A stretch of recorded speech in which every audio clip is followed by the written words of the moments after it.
जय श्री कृष्णा।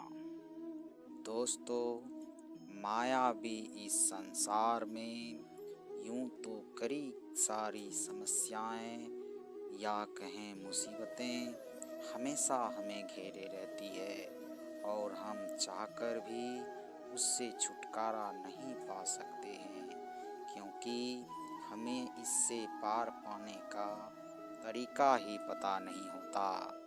तो आज के इस वीडियो में हम श्री कृष्ण के बताए उस उपाय से आपको रूबरू कराएंगे जो किसी भी मुसीबतों से लड़ने के लिए आपको निश्चित ही साहस प्रदान करेगा।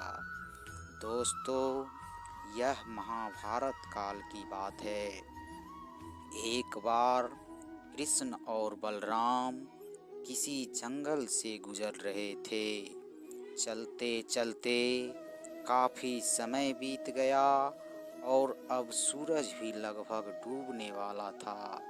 अंधेरे में आगे बढ़ना संभव नहीं था, इसलिए कृष्ण बोले, बलराम, हम ऐसा करते हैं कि अब सुबह होने तक यहीं ठहर जाते हैं। सुबह होते ही हम अपने मंजिल की ओर बढ़ चलेंगे। बलराम बोले, पर इस घने जंगल में हमें खतरा हो सकता है। यहाँ सोना उचित नहीं होगा। हमें सारी रात जाग कर ही बितानी होगी। इस पर कृष्ण बोले, अच्छा, हम ऐसा करते हैं कि पहले मैं सोता हूँ और तब तक तुम पहरा देते रहो, और फिर जैसे ही तुम्हें नींद आए तुम मुझे जगा देना, तब मैं पहरा दूंगा और तुम सो जाना। कृष्ण के इस सुझाव पर बलराम तैयार हो गए। कुछ ही पलों में कृष्ण गहरी नींद में चले गए और तभी बलराम ने एक भयानक आकृति अपनी ओर आती हुई देखी। वह कोई राक्षस था। राक्षस उन्हें देखते ही जोर से चीखा, जिससे बलराम डर गए। इस घटना का एक विचित्र असर हुआ। भय के कारण बलराम का आकार कुछ छोटा हो गया और राक्षस और ही विशाल हो गया।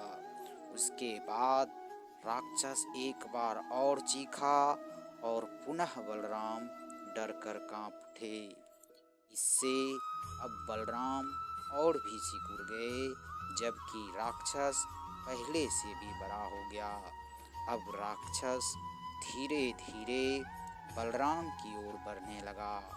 बलराम पहले से ही भयभीत थे और उस राक्षस को अपनी ओर आता देख जोर से चीख पड़े, कृष्णा! और चीखते ही वहीं मूर्छित होकर गिर पड़े। बलराम की आवाज़ सुनकर कृष्ण उठे। बलराम को वहां देख उन्होंने सोचा कि शायद बलराम पहरा देते देते थक गए और सोने से पहले उन्होंने मुझे आवाज़ दे दी। अब कृष्ण पहरा देने लगे।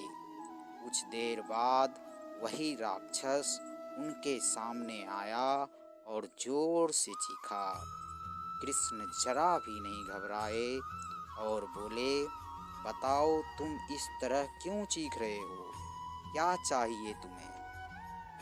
इस बार कृष्ण के साहस के कारण उस राक्षस का आकार ही थोड़ा घट गया और कृष्ण का आकार बढ़ गया। राक्षस को पहली बार ऐसा कोई मिला था जो उससे डर नहीं रहा था। घबराहट में वह पुनः कृष्ण की ओर जोर से चीखा। इस बार भी कृष्ण नहीं डरे और उनका आकार और छोटा हो गया, जबकि कृष्ण का आकार और बड़ा हो गया। एक आखिरी प्रयास में राक्षस पूरी ताकत से चीखा, पर कृष्ण मुस्कुरा उठे और फिर बोले, बताओ तो आखिर क्या चाहिए तुम्हें? फिर क्या था, राक्षस सिकुड़ कर बिल्कुल छोटा हो गया और कृष्ण ने उसे हथेली में लेकर अपनी धोती में बांध लिया और कमर में खोस कर रख लिया। कुछ ही देर में सुबह हो गई। कृष्ण ने बलराम को उठाया और आगे बढ़ने के लिए कहा। वे धीरे धीरे आगे बढ़ने लगे। तभी बलराम उत्तेजित होते हुए बोले, पता है कल रात में क्या हुआ था? एक भयानक राक्षस हमें मारने आया था। रुको रुको, बलराम को बीच में टोकते हुए कृष्ण ने अपनी धोती में बंधा राक्षस निकाला और बलराम को दिखाते हुए बोला, कहीं तुम इसकी बात तो नहीं कर रहे हो? हाँ, ये वही है, पर कल जब मैंने इसे देखा था तो ये बहुत बड़ा था। ये इतना छोटा कैसे हो गया? बलराम आश्चर्यचकित होते हुए बोले।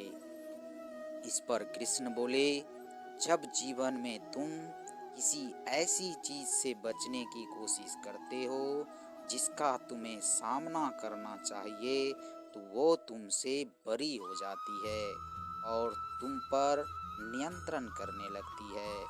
लेकिन जब तुम उस चीज का सामना करते हो जिसका तुम्हें सामना करना चाहिए, तो तुम उससे बड़े हो जाते हो और उसे तुम खुद नियंत्रण करने लगते हो।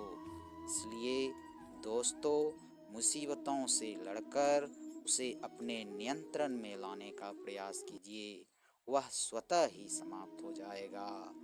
धन्यवाद। मिलते हैं अगले वीडियो में। तब तक अपना और अपने परिवार का ख्याल रखिएगा। जय श्री कृष्ण।